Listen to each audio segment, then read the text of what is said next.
శిలలాంటి నాకు జీవాన్ని పోసి కలలాంటి బ్రతుకు కళతోటి నింపి వలపన్న తీపి తొలిసారి చూపి ఎదలోని సెగలు అడుగంట మాపి తులివెచ్చనైనా ఓదార్పు నీవై శృతిలయలాగా జత చేరినావు.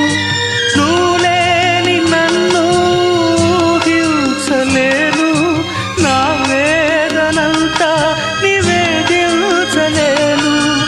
అమరం అఖిలం మన ప్రేమ ప్రియతమా నా హృదయమా ప్రేమకి ప్రతిరూపమా.